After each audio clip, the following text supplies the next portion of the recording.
Bienvenidos a su programa Los Soñadores de Chico. Te saluda Pescador de Chico y Axolotl. El día de hoy tenemos un programa muy interesante sobre cómo se escribió la Biblia. Para ello tenemos un invitado muy especial que les presentaremos en un momento. Pero antes de entrar a nuestro programa, vayamos a nuestra sección El Ajolote Rapsódico, en la que escucharemos un poema muy antiguo. Así es, Axolotl. Es antiguo porque ni siquiera había estado escrito. Había pasado de generación en generación en una tradición oral y muy posteriormente después pasó a ser a escritura. Se trata ni más ni menos de un fragmento del Cantar de los Cantares. Así que vayamos.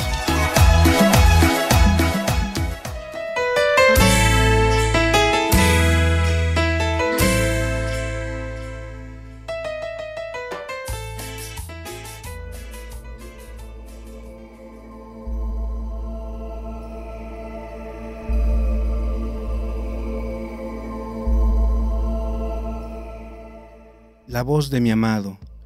Miren cómo viene saltando por los montes, brincando por los cerros, mi amado, como una gacela o un cabrito.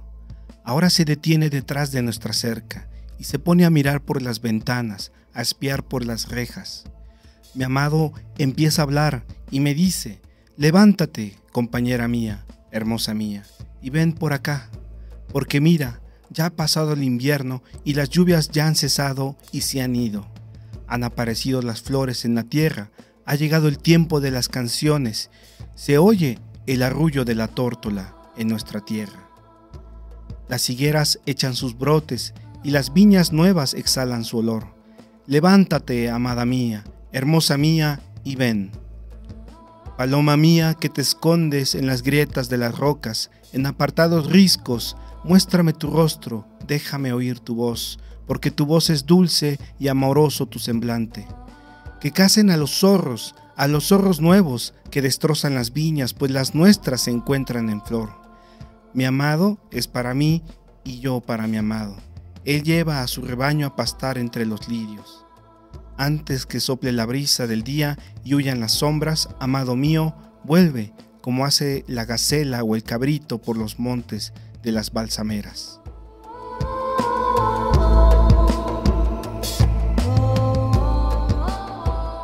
Cantar de los Cantares 2, del versículo 8 al 17, en voz de Pescador de Chico.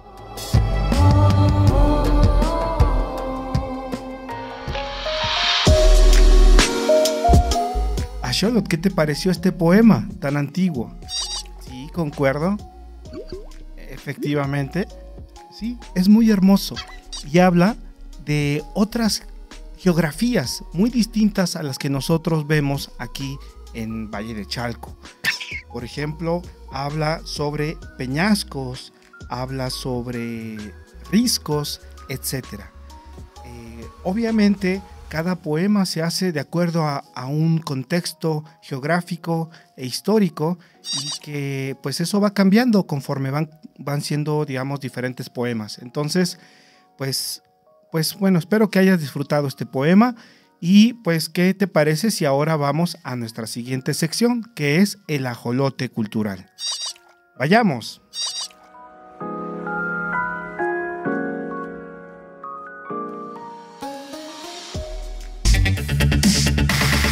El Ajolote Cultural, un espacio para compartir, debatir y conocer temas de historia, música, gastronomía y todas las manifestaciones del arte en el mundo.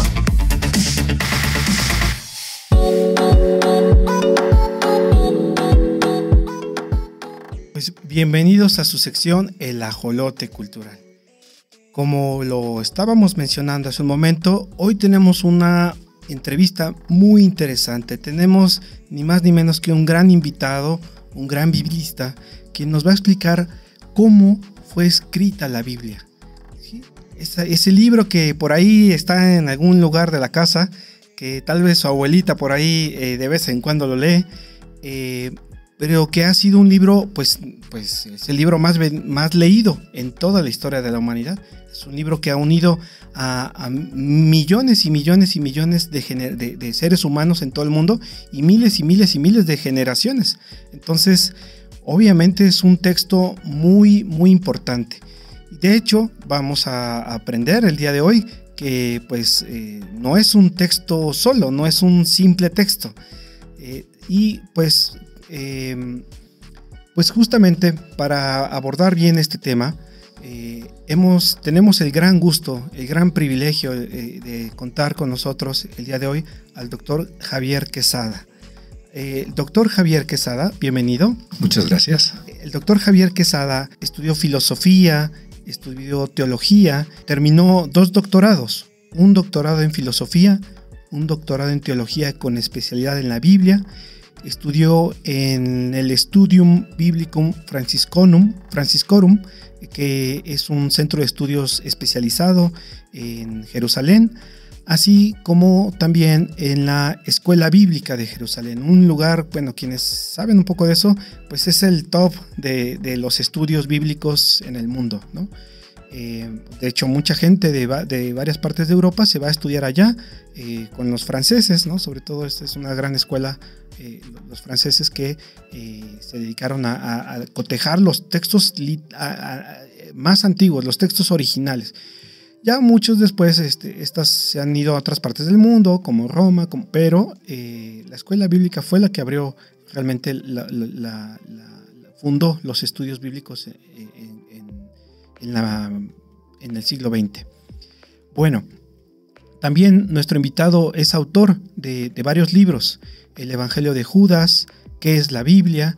Y ha sido coautor de muchos otros libros, como Dios Misericordioso, y también es autor de una serie que se llamó Las Enseñanzas de Jesús, en donde, por ejemplo, abordaba temas como Dios nos ama, amor y sexo en tiempos bíblicos, el adulterio, etcétera, etcétera. Bueno, también nuestro invitado, pues es verdaderamente una persona muy, muy sabia, muy, muy erudita, y pocas veces vamos a encontrar una persona que sepa hebreo, arameo, griego, latín, copto y siríaco, ¿no? Todas estas que fueron lenguas de la Biblia. Sobre todo las más antiguas son las otras, y la más reciente pues es el latín. La verdad es que sí es un privilegio poder tener a nuestro invitado en este programa, y pues qué mejor que doctor Javier, si nos puede ir platicando cómo fue escrita la Biblia. Eso es una pregunta que el otro día, platicando con Axolot, yo le dije, mira, es que esa es una Biblia, que no sé qué, y Axolot fue y me preguntó, cómo fue escrita la Biblia. Entonces, pues realmente este programa es para contestar nuestra pregunta a nuestro amigo y a nuestra audiencia, y sobre todo, pues jóvenes que pues obviamente no desconocen toda esta historia, ¿no? Entonces, doctor Quesada, no sé si quiera platicarnos. Bueno, es una pregunta sumamente compleja, en buena medida porque los libros de la Biblia fueron escritos por diferentes autores en diferentes épocas y de diferentes maneras. Podríamos poner, por ejemplo, el Génesis, que es el primer libro de las Biblias. Bueno, el Génesis fue de los últimos libros que se escribieron de la Biblia, y fue escrito en diferentes épocas. Antes se decía que se empezó a escribir las partes más antiguas desde el año 1000 más o menos antes de Cristo, y las más recientes el año 300 o 400, ¿no? O sea, un periodo de 600 años. Ahora muchos estudiosos piensan que no, que en realidad el texto bíblico es del Génesis bastante posterior. Pero bueno, ya con eso te digo, ¿cómo se escribió? Pues se escribió a lo largo de muchos años, ¿no? Ese es el caso del Génesis. Otros libros, por ejemplo, podemos pensar en el Evangelio de Lucas, pues lo escribió Lucas. No sabemos quién era Lucas, ¿verdad? Nos dice poco saber el nombre. Parece ser que era un, si no discípulo, compañero de Pablo, conocido de Pablo en algunos momentos. Pero bueno, el caso es que él, de su mano, procede el Evangelio de Lucas y el libro de los Hechos de los Apóstoles. Sin embargo, él se basó en el Evangelio de Marcos, por ejemplo. Entonces, no escribió todo él, o sí lo reescribió, pero se basó en gran parte para el Evangelio de Marcos, de Lucas, en el Evangelio de Marcos y en otro texto que hemos dado en llamar el documento Q, que también conoció Mateo. Entonces, como ves, es muy complicado hablar de los autores de la Biblia o cómo se escribieron. En realidad yo creo que en todos los libros de la Biblia hay un proceso que pasa del acontecimiento, de la contemplación del acontecimiento, de la historia en sí misma, a la tradición oral, en todos los casos. O sea, ningún libro se escribió en el momento, ¿no? Cuando yo era chavo, me imaginaba a Mateo. Yo pensaba que Mateo era el apóstol de Jesús llamado Mateo. No es el autor del Evangelio. Bueno, yo pensaba que él estaba detrás de Jesús anotando sus sermones, sus discursos largos y diciéndole, Señor, más despacio porque ya mi mano se me entumió. Y no, con los años me di cuenta de que en realidad todos los libros de la Biblia son un proceso, primero de la experiencia, de la historia, luego de transmisión oral. Una transmisión oral que pudo haber sido de cientos de años.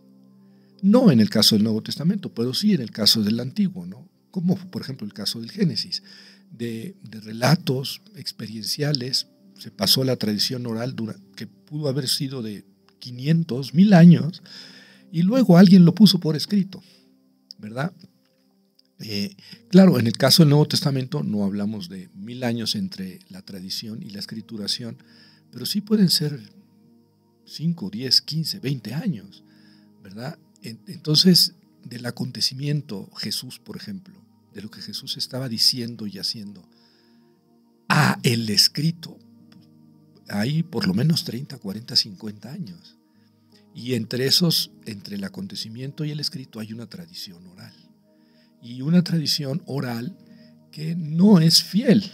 Es decir, no es fiel en el sentido en que nosotros entendemos fidelidad exacta y precisa en la transmisión de acontecimientos, sino que los acontecimientos se van mitificando, se van recubriendo, se van enriqueciendo y en cierta forma se van teologizando, y luego llega cuando se ponen por escrito, ya no es, porque la Biblia, esto es muy importante, no es un libro de historia, ni siquiera los evangelios, no.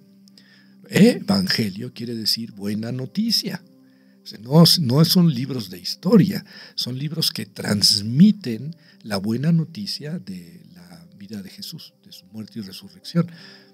Pero están muy teologizados. Si nosotros comparamos cualquier milagro de Jesús o cualquier sermón de Jesús, entre los 2 o 3 o los 4 evangelios vamos a encontrar que son diferentes. La narración es diferente. A veces en detalles nimios, pero a veces en detalles muy importantes, ¿no? Por ejemplo, van al sepulcro y lo encuentran cerrado, dice Mateo, y baja un ángel y abre el sepulcro y ya no hay nadie. En cambio, Marcos, Mateo y Juan dicen, no, cuando llegaron las mujeres el sepulcro estaba abierto. O sea, no es un detalle nimio, no es un detalle que uno pueda soslayar. Pero así de eso está lleno la Biblia y nos demuestra eso, que no es un libro precisamente científicamente histórico, sino más bien un libro que reporta tradiciones, creencias, convicciones, ¿verdad?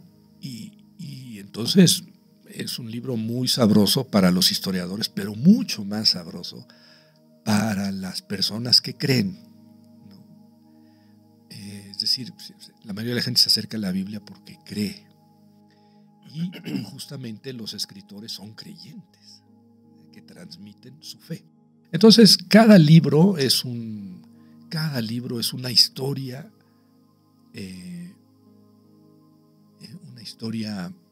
individual, propia, de su transmisión hasta el momento en que quedó escrito. Oye, pero además, mi querido pescador de Chico, no termina la historia del texto cuando el texto se escribe, fíjate, porque todos los originales, todos absolutamente, de Génesis a Apocalipsis, todos los originales se perdieron. No tenemos ninguno. Entonces la historia no termina cuando se escribe, porque lo que tenemos son copias, y a veces son muchas copias, a veces cientos de copias. Y es evidente, como te podrás imaginar, que no todas las copias coinciden en todo. Entonces, ¿cuál era el texto original? Bueno, pues es otro rompecabezas. Ese es una especialidad en la Biblia, probablemente sea la especialidad más cruel, más dura, más árida, pero pues es la que está en los cimientos de cualquier construcción teológica o afirmación. ¿Cuál es el texto? Claro, en las Biblias, a veces se nos dan, en algunas Biblias de estudio, se nos dan algunas notas. Bueno, esto dice el texto, pero hay unas variantes, hay unos códices, hay unos papiros que dicen asá, y varía un poco. A veces las variaciones del 95 o 96% de los casos son nimias, ¿verdad? Son insulsas, las podemos pasar por alto, pero a veces son interesantes y cambian el sentido del texto. Con cambiar una palabra o dos, o cambiar de orden o un punto, quitar una coma, se cambia el sentido del texto, y eso pasa en algunos casos. Entonces, bueno, esto para decir, la historia de los textos, cómo se escribieron, es individual. Cada libro tiene su historia, pero en todos hay una transmisión larga o corta de tradición oral, antes de poder ponerse por escrito. Digamos, no tenemos los originales, y luego tenemos muchas diferencias en los libros que a veces son importantes. Mira, por ejemplo, el Evangelio de Marcos tiene 16 capítulos y termina en el versículo 8. Dice ahí que fueron 3 mujeres al sepulcro y lo encontraron vacío, y un joven se les apareció y les dijo, pues, buscan a Jesús Nazareno, ya no está aquí, se fue, resucitó, vayan y digan a sus discípulos que resucitó. Y ellas estaban muy miedosas, agacharon la vista y se fueron del sepulcro y no dijeron nada a nadie porque tenían miedo. Fin del Evangelio. Y uno se pregunta, bueno, ¿para qué escribiste el Evangelio si todo terminó en silencio y en miedo de lo más importante, que es la resurrección, ¿no? Ellas no dijeron nada a nadie.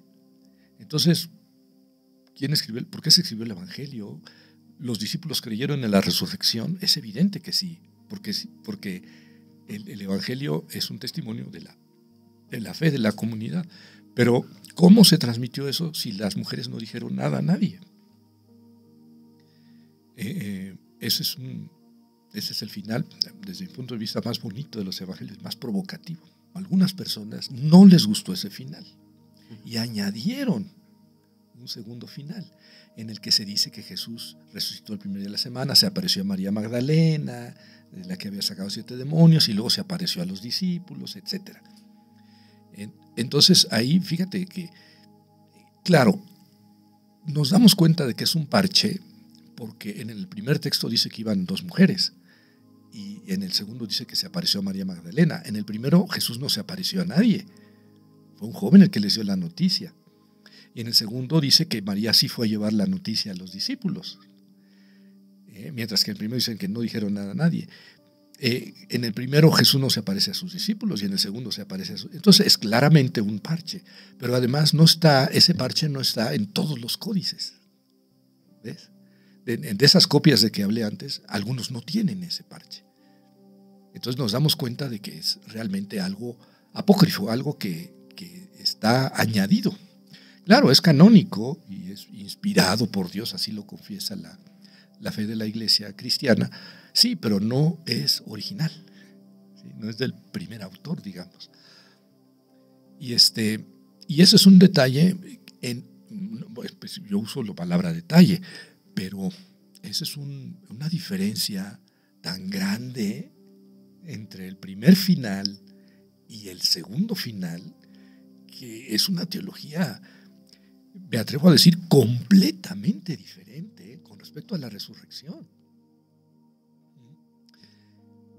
etcétera. Y así me puedo pasar años, porque toda la Biblia está llena de esos detalles, ¿no? De esos detalles que nos muestran que la escrituración del texto no es el fin de la historia del texto. Pues estamos, Axolotl y yo estamos sin palabras. Axolotl está así con la boca abierta, porque pues la verdad no habíamos caído en cuenta en esa que en un versículo, solamente en unas cuantas palabras, podía generar tantas discrepancias, y que obviamente pues merecerían como un análisis con mayor tiempo para ver todas estas las implicaciones de estas diferencias. Pero otra vez, como volviendo un poco a lo más básico, porque hay muchos ajolotitos que nos escuchan, que a lo mucho han escuchado que existe un Antiguo y un Nuevo Testamento, ¿no? Entonces, por ejemplo, alguna vez me preguntaba, bueno, ¿y cuál es la diferencia o cómo se escribió el Antiguo Testamento y por qué el Antiguo Testamento y el Nuevo Testamento? ¿Cuáles son las lenguas de la Biblia? Doctor Quesada, no sé si quiera platicarnos un poco sobre eso. Bueno, lo básico, sí, como dices, es la división entre Antiguo y Nuevo Testamento. Los cristianos llaman Antiguo y Nuevo Testamento, ¿verdad? Un judío o los judíos no creen en el Nuevo Testamento. Por tanto, el Antiguo no se va a llamar Antiguo. Así es. ¿No? Se va a llamar la Biblia, ¿verdad? O ellos le dicen la Tanakh, porque la Biblia, el Antiguo Testamento, es que es una contradicción decir Antiguo Testamento hebreo, ¿verdad? La Biblia hebrea tiene tres partes: la Torah, los Neviim, que son los profetas, y los Ketuvim escritos. Por eso le llaman Tanakh, Torah, Neviim, Ketuvim. Y es un grupo de libros del Antiguo Testamento que ellos fueron canonizando, fueron considerando santos paulatinamente. O sea, unos 300 años antes de Cristo, ellos ya tenían la Torah como la ley, ¿verdad? Bueno, Torah quiere decir ley o enseñanza. Son los 5 primeros libros de la Biblia: Génesis, Éxodo, Levítico, Números y Deuteronomio. Y para ellos ya eran santos, normativos. Poco después, digamos así, que canonizaron un segundo grupo de libros llamados profetas. Entre los profetas están los libros, ¿cómo se llama?, históricos iniciales: Josué, Jueces, Samuel 1, Samuel 2, Reyes 1, Reyes 2, y los consideran profetas. Y luego los grandes profetas: Jeremías, Ezequiel e Isaías. Y luego los 12 profetas menores. Daniel no es profeta para la Biblia hebrea, es uno de los escritos. Y resulta que en tiempos de Jesús había un tercer grupo de libros que existía, pero fluctuante. El número de libros era fluctuante. Algunas comunidades leían más, algunas otras comunidades leían menos, pero ese tercer grupo de libros no estaba todavía canonizado, digamos, no estaba fijo. Y los judíos lo fijaron al final del siglo I después de Cristo, sobre el año 90, fijaron ese tercer grupo de libros para, digamos, para cerrar su canon de escrituras ante el cristianismo, que estaba tomando mucho impulso. Entonces, un poco también como reacción al cristianismo, delimitaron sus libros santos del tercer grupo, no su Biblia completa, nada más los del tercer grupo, dejando afuera algunos libros que eran muy queridos por los cristianos. En buena medida porque eran muy queridos por los cristianos, en otra porque no estaban en hebreo o en arameo, estaban en griego y los rechazaron, ¿verdad? El caso es que ellos se quedaron con un grupo, digamos, reducido de libros de lo que ellos llaman la Biblia, pero que no fue fijado de un golpe. Fue fijado, la tercera parte fue fijada hacia el final del siglo I después de Cristo. Para los cristianos sí asumieron más libros para el Antiguo Testamento, para ellos sí es Antiguo y Nuevo, del Antiguo Testamento asumieron más libros que los judíos, varios libros más. Por ejemplo, el primer libro de Macabeos, el segundo de Macabeos, el libro del Siráside, el de la sabiduría, Baruch y otros. Y luego algunas adiciones griegas a libros que ya existían. Por ejemplo, los últimos 2 capítulos del libro de Daniel, que están en griego, fueron añadidos al profeta Daniel, porque en la Biblia cristiana sí quedó como profeta Daniel. y de Esdras. De esa manera, el cristianismo tuvo un Antiguo Testamento más amplio que la Biblia de los judíos. Pero además, claro, ellos tomaron como propio el Nuevo Testamento, como un testimonio de sus libros santos. Claro que fíjate, Pescador, que fue hasta el siglo XVI, debido a la reforma luterana, cuando la Iglesia Católica dio una lista oficial de los libros de la Biblia. Fue en el siglo ¿Hasta el siglo XVI? Sí, sí.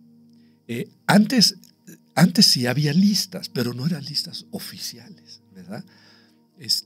Y a veces las listas Cambiaban. Muy poco, O sea, precisamente por eso no se hizo nunca una declaración oficial, porque las listas variaban muy, muy poquito. Muy poquito. Se discutía uno u otro libro, pero variaban muy poco. Sin embargo, no había una declaración, digamos, dogmática, que se dio hasta el Concilio de Trento en el siglo XVI. Pero ya prácticamente los cristianos estaban de acuerdo en el canon del Nuevo Testamento a finales del siglo IV, o sea, 380, 390, ya tenían muy claro cuáles libros sí.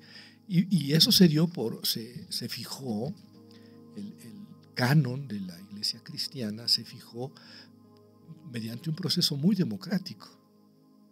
Yo así socarronamente digo que es el único o el principal proceso democrático en la Iglesia cristiana, porque pues no es una democracia, ¿no? Por eso me permito hacer esa aclaración, esa nota. Pero la fijación del canon sí fue un proceso democrático, porque, fíjate, por ejemplo, en la primera lista de libros de cristianos del Nuevo Testamento es alrededor la segunda mitad del siglo II después de Cristo, entre el 180 por allá. Y es el llamado canon de Muratori, porque lo descubrió un señor llamado Muratori, Antonio de Muratori. Y este canon es nada más del Nuevo Testamento, bueno, por lo menos la parte que tenemos, y empieza en el tercero, es el Evangelio de Lucas. Ya entendemos que los dos anteriores pueden ser seguramente Mateo y Marcos, ¿no? Y luego de ahí enlista los libros del Nuevo Testamento. Y no es exactamente el Nuevo Testamento que después aceptó, quedó fijo, ¿no? Pero no es lo que me interesa en este momento, sino señalarte que el criterio que dice el canon de Muratori, dice, estos son los libros que usamos. Ese es el criterio. Son los libros que usamos, son los libros que consideramos santos. Y no vamos a usar otros. Y no vamos a dejar ninguno de estos. Ese es un proceso que desde luego que hubo autoridades, ¿verdad? Obispos que decían, esos evangelios no, esas cartas no son de Pablo, etcétera, etcétera. Sí, pero no tenían la autoridad papal, ¿no? Para decir, esta es la lista canónica, consagrada de los libros del Nuevo Testamento. No la tenían, más bien había discusiones. En ese sentido, digo yo, sí hubo un proceso bastante democrático, bastante, ¿cómo te diré?, social, de la fijación de los libros del Nuevo Testamento. Sí, pues muy interesante como imaginarnos este proceso de siglos, obviamente, este proceso histórico, y pues vemos que trajiste algunas Biblias, doctor Quesada. No sé si quieras platicarnos también de tus Biblias y de las lenguas en las cuales fue escrita esto que se llama Antiguo y Nuevo Testamento. Bueno, mira, aquí tengo la Biblia, no sé a quién se la muestro o para dónde. Sí, así como para allá.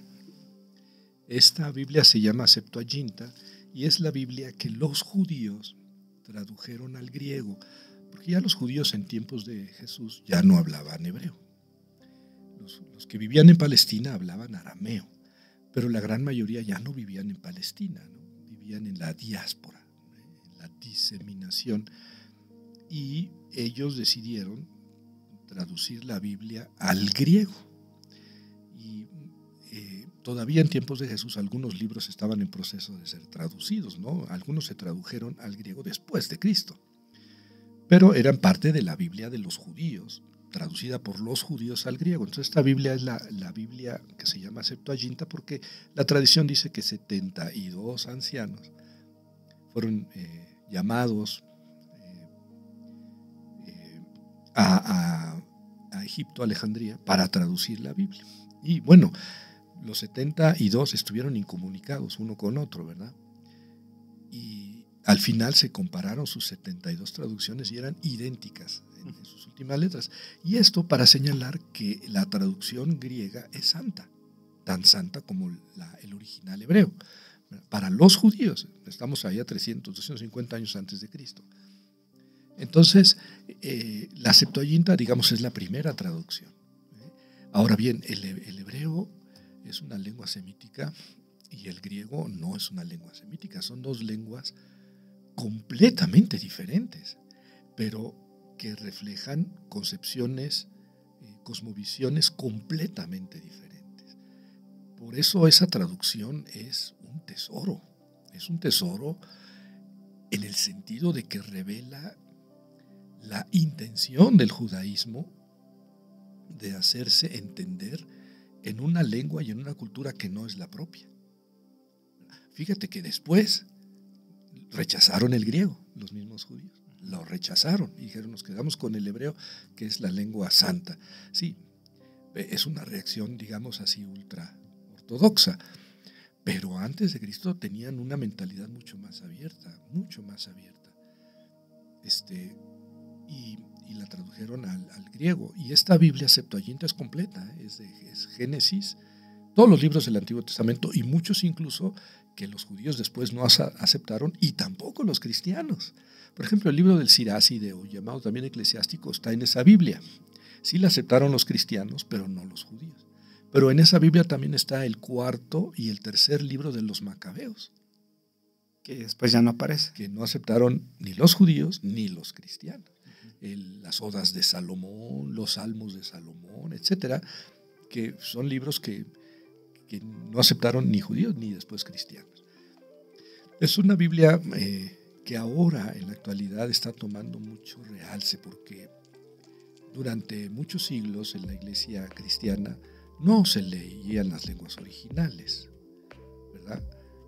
Se leía la traducción al latín, que hace rato mencionaste, básicamente hecha por Jerónimo. Y esa fue la Biblia que se usó, o en latín, digamos, son las Biblias que se usaron durante 1500 años o más. Y esta Biblia griega es anterior, es antes de Cristo, es hecha por judíos, por lo menos en el Antiguo Testamento, y es una Biblia que habíamos olvidado. Se había olvidado y recientemente, a finales del siglo pasado, se empezó a rescatar, digamos, más sistemáticamente. Se empezó a traducir al francés, al alemán, al inglés. Ya están las traducciones al alemán y al inglés, que son traducciones del griego a sus lenguas. También está hecha ya en español y en francés. Si no han terminado ya casi, pero es que ellos de cada libro hacen un estudio, no solamente la traducción, hacen un estudio largo y entonces me parece que no han terminado. Pero es la Biblia de Alexandre, se llama en francés. Bueno, esta Biblia Septuaginta está siendo rescatada en la actualidad, ¿verdad? Hay una traducción en español que fue hecha por un sacerdote de San Pablo, Paulino Magaña, Agustín Magaña, en la primera mitad del siglo XX, y es conocida como la Biblia, la que publican los de San Pablo. Vaya. Y esa Biblia, me acabo de enterar hace 10 años, que el Antiguo Testamento es traducción del griego. Es traducción del griego. Y esto lo digo porque es tan santa la traducción del griego como la traducción del hebreo. Como lo fue la Vulgata, la traducción al latín. Hecho por San Jerónimo. Hecha por básicamente San Jerónimo. Bueno, entonces es la primera Biblia. Claro, en los códices que tenemos, son del siglo IV, los más antiguos, está la Septuaginta con el Nuevo Testamento, ¿verdad? La siguiente traducción, bueno, voy a irme con el Antiguo Testamento. De las primeras traducciones del Nuevo Testamento son al griego, como ya lo dije. También en el siglo II se dio la traducción al siriaco, que es un tipo de arameo de Siria. Casi redundante decir arameo de Siria. Esa es muy importante porque, bueno, en la actualidad el siriaco o el arameo no se hablan porque en el siglo VII en toda la región del Medio Oriente se impuso el árabe y el islam. Entonces se perdió gran parte de esa cultura y esa lengua que era la lengua franca antes de Cristo, era el arameo, ¿verdad? Era la lengua oficial del Imperio Persa. El Imperio Persa abarcó desde la India, desde las fronteras de la India hasta Grecia. Entonces, en el siglo II se tradujo, después de Cristo, se tradujo toda la Biblia del Antiguo Testamento y del Nuevo Testamento al siriaco, que es lo que llamamos peshita. Peshita quiere decir común, como lo mismo que vulgata. Claro, un poco como fungía el griego koiné. Exactamente. ¿No? Que era un lenguaje accesible para la gente de esa época, ¿no? Sí, de hecho, el Nuevo Testamento está escrito en griego koiné porque era la lengua franca, la lengua más común era el griego en tiempos de Cristo, y entonces el Nuevo Testamento se escribió en griego. Fíjate qué curioso, en griego y no en arameo, a pesar de que los autores eran judíos. Sí. Pero la lengua más universal, más conocida era el griego, y ellos querían darse a conocer el griego. Para llegar a los pueblos del Mediterráneo, ¿no? Exactamente.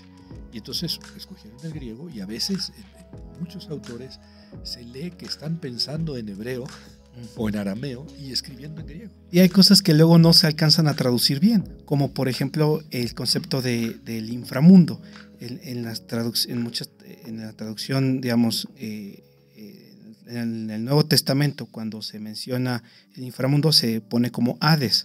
Pero el Hades tiene una concepción totalmente diferente al Sheol, que era el inframundo de los hebreos. Y que ya al ponerse Hades, pues pierde esa conexión que sí tenía el pueblo, digamos, originario de Jesús. Sí, así es, exactamente. Y otra palabra, ya que dijiste un ejemplo, otra es la palabra alma.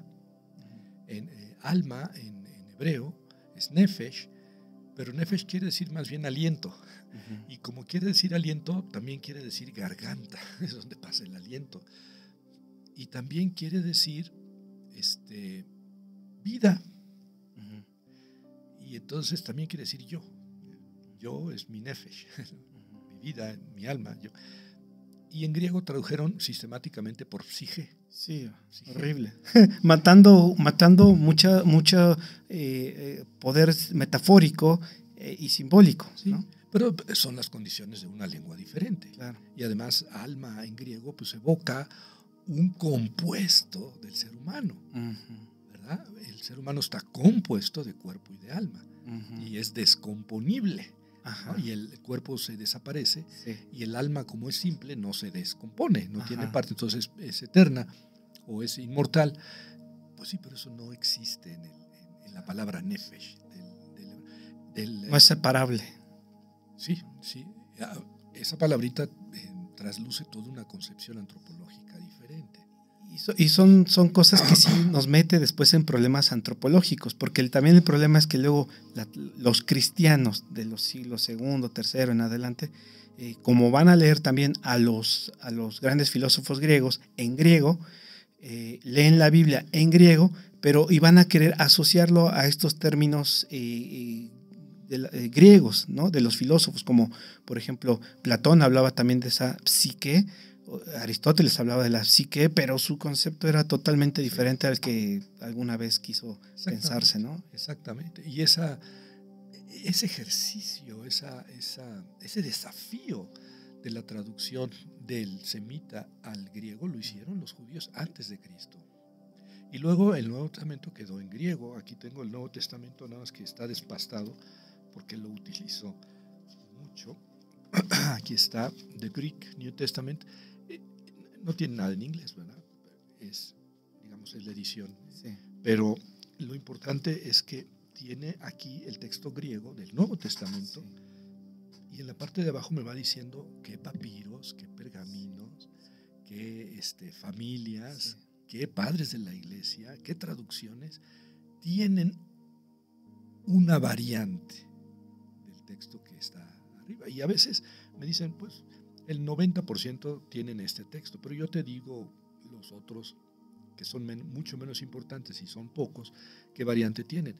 Pero a veces me dicen, yo te tengo que poner esto porque tengo que poner un texto arriba, pero no estoy seguro cuál sea, porque las variantes son muy importantes, muy antiguas, muy numerosas, y no sabría decirte cuál es el texto original. A veces pasa así en esta Biblia. Hay incertidumbre sobre ciertas palabras, porque, o también inclusive no está físicamente en el códice, está destruida esa parte, está enmohecida y no se ve bien, y entonces los traductores andan pues también adivinando, ¿no? Bueno, haciendo conjeturas, obviamente, pues con un cierto rigor, obviamente con un rigor científico, pero... Es una ciencia muy pesada, la crítica textual se llama. Sí. Pero a veces este pensador no es que la palabra esté oscura o borrada, no, es que está diferente.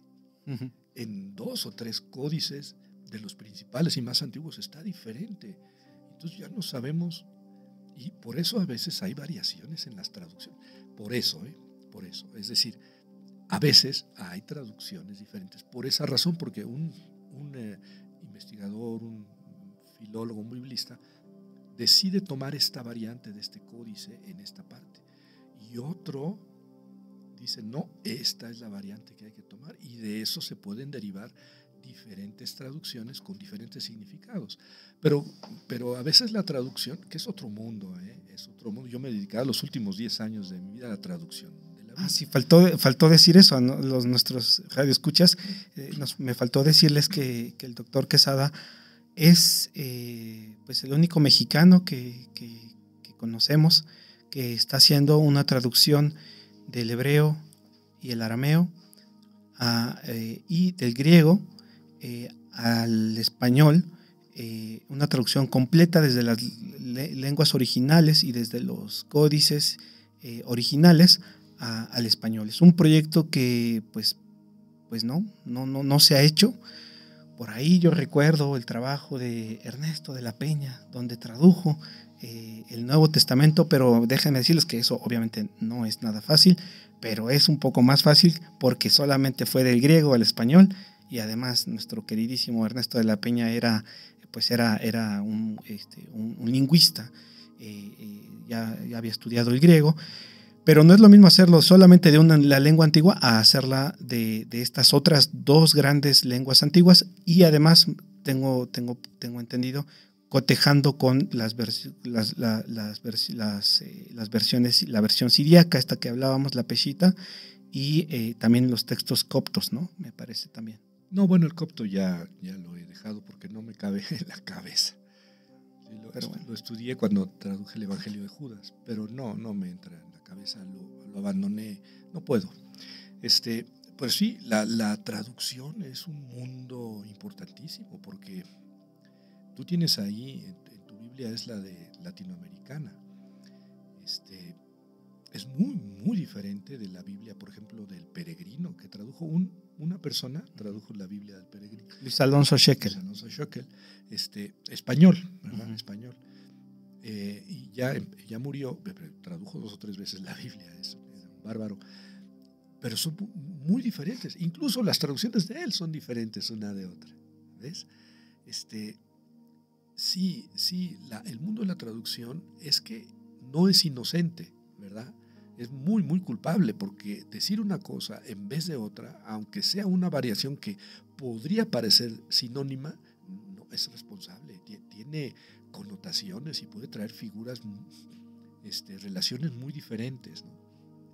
Entonces, no solamente es qué códices tenemos, cuántas copias, de qué antigüedad, qué dice la mayoría o qué dice la más autorizada, sino también cómo se traduce eso, ¿no? Y eso es un mundo muy, muy hermoso, muy complejo, porque para traducir hay que tener mucho el contexto cultural, filológico, etcétera, y es un mundo muy hermoso. Bueno, yo quería presentar finalmente la traducción de la Biblia Vulgata, esta Biblia que es la que tradujo en su mayor parte San Jerónimo al latín a finales del siglo IV, 380, 400.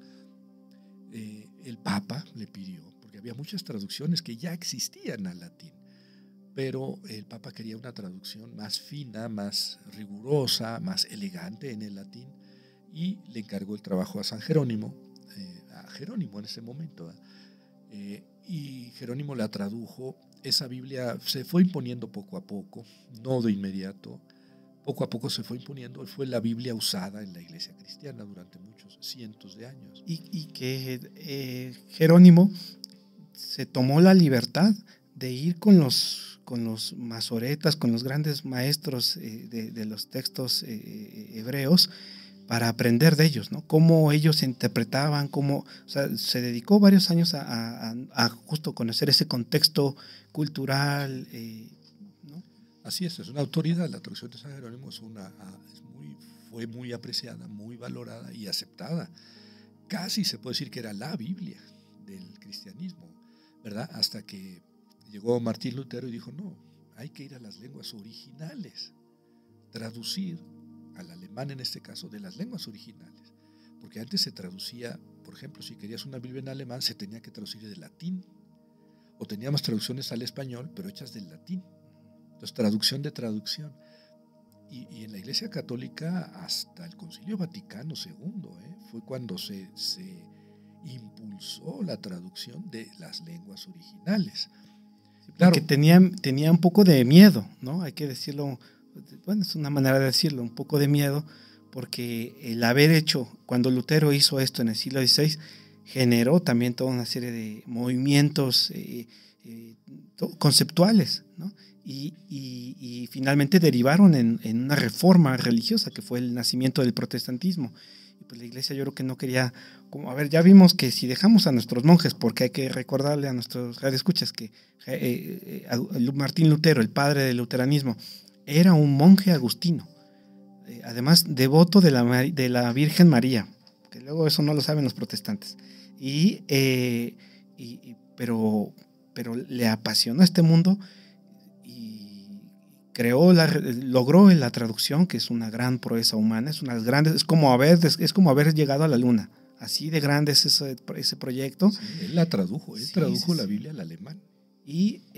Pero tuvo unas implicaciones y pues... Sí, la Iglesia Católica tuvo mucho miedo y tiene, es algo, no sé si decir justificado y injustificado, pero es un hecho que la Iglesia Católica tiene miedo de que la Biblia esté en manos de toda la gente. Sí, el Concilio Vaticano II impulsó las traducciones de las lenguas originales e impulsó el estudio de la Biblia, porque antes estaba prácticamente prohibido estudiar la Biblia. Sí. El Concilio Vaticano II impulsó el estudio de la Biblia, las escuelas de Biblia, los cursos bíblicos para los seminaristas en sus clases de teología, y hubo una revolución bíblica en la Iglesia Católica. Pero la Biblia, si bien Yo creo que el ejemplo de esta Biblia de latinoamericana y la teología de la liberación, que puso la Biblia en las manos de la gente, le dio mucho miedo a la Iglesia Católica. Entonces sí es verdad que hay escuelas de Biblia, sí es verdad que se difunde mucho la Biblia, pero también es verdad que se controla mucho la interpretación de la Biblia. Sí. ¿Sí? Las escuelas de Biblia tiene que estar un sacerdote, un teólogo católico, en cierta forma controlando. Ese es un temor que yo percibo muy serio en la Iglesia Católica, y a lo mejor es fundado, ¿verdad? Porque, claro, la Biblia da para todo. Un último ejemplo, Satanás le dio de bibliazos a Jesús. Le dijo, a ver, si tú eres hijo de Dios, di que estas piedras se conviertan en pan, ya que tanta hambre tienes. Y Jesús le dijo, no, porque está escrito, ¿verdad? Y le citó algo de la Biblia, no solo de pan vive el hombre. Entonces el Satanás se fue con su coscorrón, que se le hizo chicho, y lo volvió a tentar. Y le dijo, lo llevó al punto más alto. Lo llevó a un punto más alto del cerro y le dijo, mira, todo esto me pertenece y te lo voy a dar si te postras y me adoras. Y Jesús le dijo, no, porque está escrito, solo al Señor tu Dios adorarás. Y otro chichón le dieron un coscorronazo al pobre Satanás. Pero no, era Satanás, ¿no? Entonces lo llevó al punto más alto del templo y le dijo, mira, arrójate, porque está escrito. Sí. Dios enviará a sus ángeles para que te lleven, para que caigas sobre plumas y tu pie no tropiece en la piedra. O sea, con la Biblia. Sí. Satanás tentó a Jesús con la Biblia. O sea, quiero decir que la Biblia da para todo. Sí. Da para todo. Si yo, recientemente, Donald Trump tomó la Biblia para justificar no sé qué tarugadas, que el racismo o algo así. Sí, bueno. Da para todo. O sea, sí. En realidad es palabra humana. Sí. Y es manipulable. Sí. Pues muy interesante todos estos procesos de pues las fuentes documentales de la Biblia, las lenguas originales, el contexto, la tradición oral, la tradición escrita, el proceso de traducción y algo muy importante que se mencionó ahorita al final, esto de la interpretación. Para eso, para cada uno de estos aspectos realmente necesitaríamos mucho más tiempo para profundizar, pero desgraciadamente los tiempos de la radio también llegan a un punto, ¿verdad? Entonces, mi queridísimo doctor Javier Quesada, de verdad, le agradezco muchísimo que haya venido aquí a su casa, a los Soñadores de Xico. Espero que no sea la última vez. Si tienen alguna duda, si tienen alguna inquietud, alguna cosa que quieran saber más, por favor escríbanos, llámenos y para que podamos volver a invitar a nuestro especialista, a nuestro biblista. Doctor, ¿quizá quiere dar una última palabra? Sí, bueno, el gusto y el placer es mío. Muchas gracias por la invitación. Ya me asumo como soñador de Xico. Por favor. Y para cuando me inviten, ¿verdad? Muchas gracias. Pues volvemos al estudio y muchas gracias.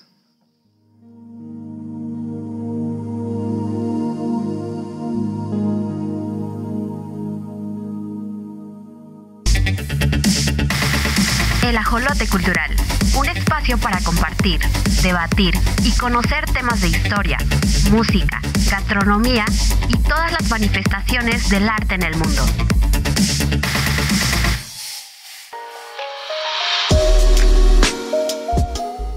Pues queridos ajolotitos, espero que hayan disfrutado mucho de esta conversación con nuestro invitado y espero que también nos hagan llegar sus dudas, sus comentarios al correo electrónico radio@tubch.mx o al teléfono 5517 08 59 59 extensión 2662.